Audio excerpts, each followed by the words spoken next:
Is beauty in the mind of the beholder? That word, beautiful.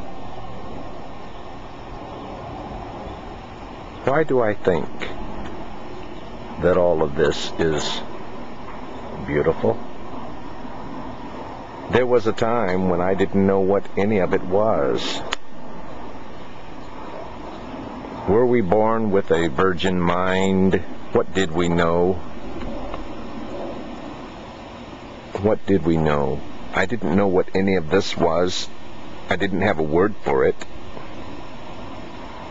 Suddenly thrust out of my mother's womb, from one environment to another, I have to start interacting with my environment. And I have to begin progressing and to master my environment. I think it was Maria Montessori who said something like that, as I recall. Later I learned what the color green was, the color blue. I learned bushes, trees, sky, other words like clouds. I learned the word grass. Yes, I learned that bees could sting, and that would hurt.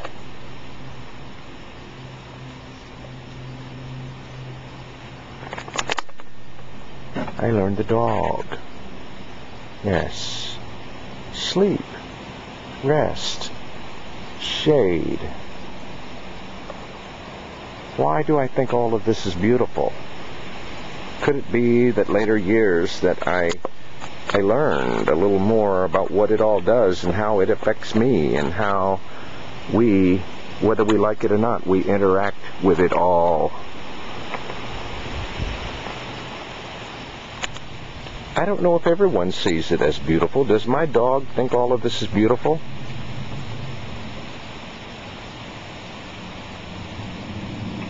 What do those birds out there think?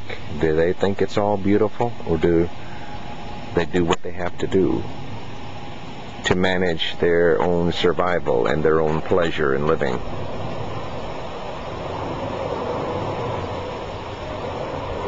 What does the cosmos think about it all? There are galactic things going on, you know, just way out there.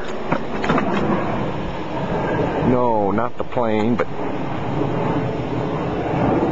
I think that airplane is beautiful. I don't think my dog thinks it's beautiful.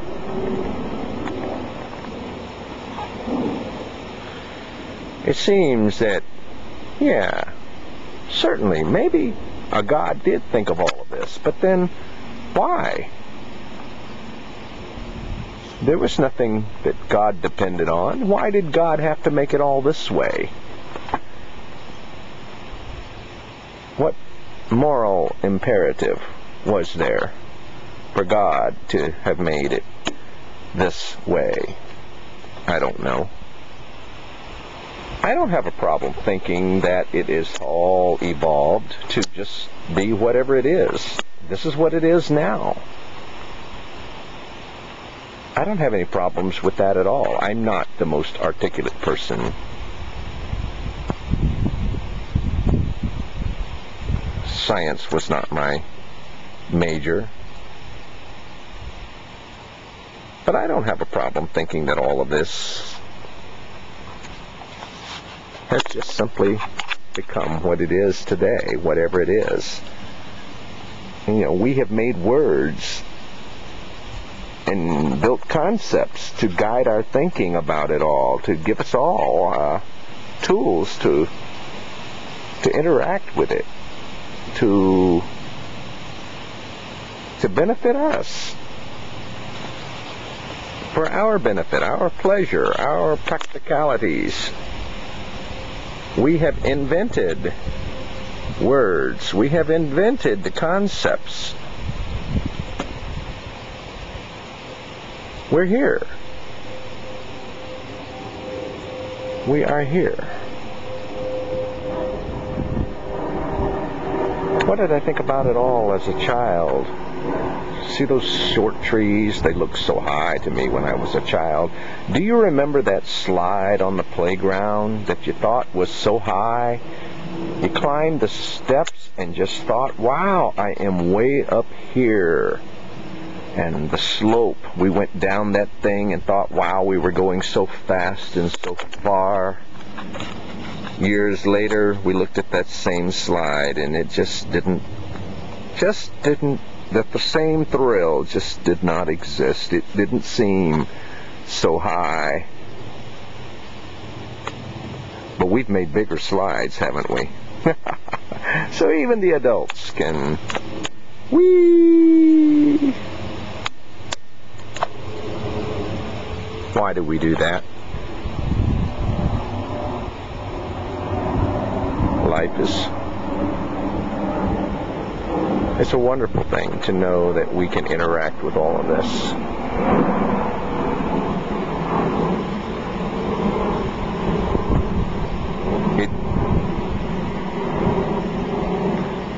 It doesn't think about us, though, does it?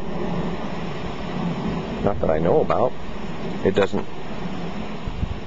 What does the cosmos think about of all this?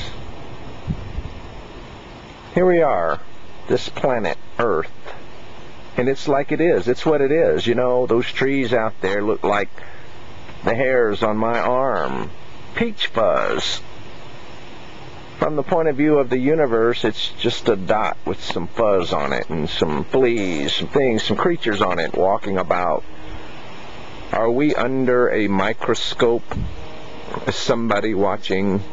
Is something watching, observing? Is somebody wondering what we are? Like we, when we look through a microscope, wondering what all that stuff is. We study to find out how it works. Is something out there looking at us, trying to find out how we work, how we do things? What do we do?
Do you see the female just to the right?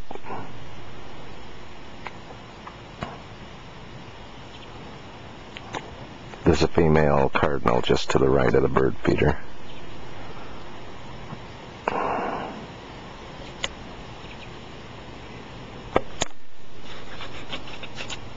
Okay, she didn't go to the bird feeder.